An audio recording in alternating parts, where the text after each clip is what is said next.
ഒരു medical mafia എന്ന് പറയുന്നൊരു സംഭവമാണ്. അവരാരും റൂട്ട് കോസ് പറഞ്ഞു കൊടുക്കത്തില്ല.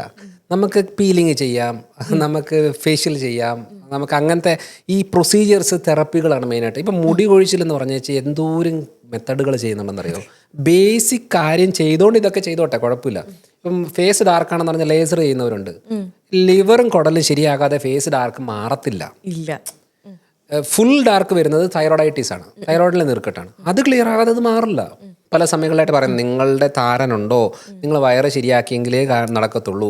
പക്ഷേ സ്കിന്നിൻ്റെ ഡോക്ടർ പറയുന്നത് അത് സ്കിന്നിൻ്റെ മാത്രം പ്രശ്നമാണ്, വയറുമായിട്ട് യാതൊരു ബന്ധമില്ലെന്ന് പറയുന്നത്. പ്രോബയോട്ടിക്സ് പലതരം ബാക്ടീരിയകളിലെ നമ്മൾ ട്രീറ്റ് ചെയ്യുന്ന സമയത്ത് താരം കുറയുന്നുണ്ട്. അതായത് ഇവിടെ തൊടാതെ തന്നെ, താരം തൊടാതെ തന്നെ വയറ് ട്രീറ്റ് ചെയ്യുമ്പോൾ തന്നെ മാറുന്നുണ്ട്. അപ്പോൾ ഇത് കേട്ടുകൊണ്ട് പല ആൾക്കാരും പോയിട്ട് ഗ്യാസ്ട്രോ ഡോക്ടറെ പോയി കണ്ടിട്ട് കാര്യമില്ല. കാരണം അവർ വയറിൻ്റെ പ്രശ്നം മാത്രം ശരിയാക്കുന്നവരാണ്. അത് അതിൽ നിന്നും പുറത്തോട്ടുള്ള കണക്ഷൻസ് ട്രീറ്റ് ചെയ്യുക പറഞ്ഞാൽ ഇത്ര എളുപ്പപ്പണിയല്ല. അപ്പോൾ അതിനകത്ത് കൂടുതൽ നിന്ന് റിസർച്ച് ചെയ്യുന്നവർക്ക് മാത്രമേ അത് ക്ലാരിറ്റി വരത്തുള്ളൂ. ഇല്ലെങ്കിൽ അവർ പറയും വയറിൻ്റെ പ്രശ്നമൊന്നുമല്ല, അത് സ്കിന്നിൻ്റെ ആണെന്ന് പറഞ്ഞ് പിന്നെ സ്കിന്നിൻ്റെ പുറകെ പോകുന്നത്.